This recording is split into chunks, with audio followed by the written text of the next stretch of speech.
বন্ধুরা, আপনারা কি জানেন আপনি যে ফান্টা খান তার জন্মের বা তৈরির পেছনের কারণ ছিল দ্বিতীয় বিশ্বযুদ্ধ। কেন ফান্টা দ্বিতীয় বিশ্বযুদ্ধের সময় তৈরি হয় তার আসল কারণ জানতে হলে ভিডিওটি শেষ অবধি দেখুন।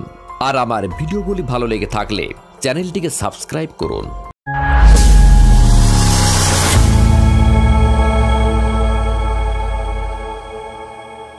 আজকের দিনে প্রায় অনেকেরই ফেভারিট কোল্ড ড্রিঙ্ক হলো ফান্টা।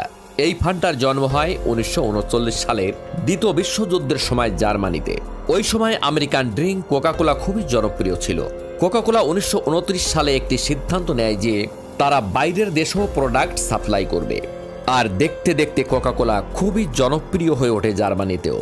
কিন্তু 1935 সালে হিটলার যখন জার্মানির ডিক্টেটর হয় তখন সে জার্মানিকে দিনের পর দিন যুদ্ধের দিকে নিয়ে যেতে থাকে।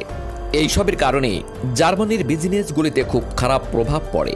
পার্ল হারবারের আক্রমণের কারণে আমেরিকাও এই যুদ্ধে জড়িয়ে পড়ে।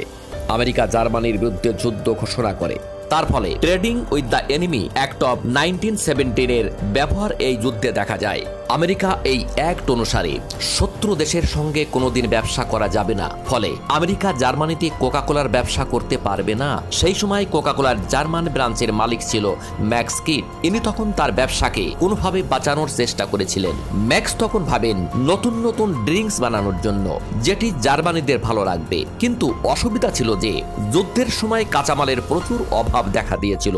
আর যেসব জিনিসের দরকার ছিল তার মধ্যে কিছু কিছু জিনিস পাওয়া যায় অন্য ফ্যাক্টরি থেকে, যেমন অ্যাপেল ফাইবার, কিছু ফল, চিনি এবং চিজ। এই সব দিয়েই তখন একটি ড্রিঙ্কস তৈরি করা হয়। তারপর যখন নামকরণের সময় আসে তখন ম্যাক্স তার টিমকে বলে একটি নাম রাখতে। তারপর তার টিম অনেক ভেবে ফ্যান্টাসি নামটি অনুমোদন করে। কিন্তু ফ্যান্টাসি নামটি আমেরিকান শব্দ ফ্যান্টাসির মতো শোনা যাচ্ছিল বলে ফ্যান্টাসির শর্ট ফর্ম ফান্টা নাম রাখা হয় ড্রিঙ্কসটির। এইভাবেই ফান্টার জন্ম হয় দ্বিতীয় বিশ্বযুদ্ধের সময়। তাহলে বন্ধুরা, আজকের ভিডিওটি এখানেই শেষ করা যাক।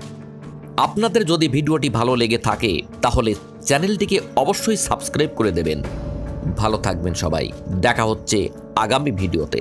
ধন্যবাদ।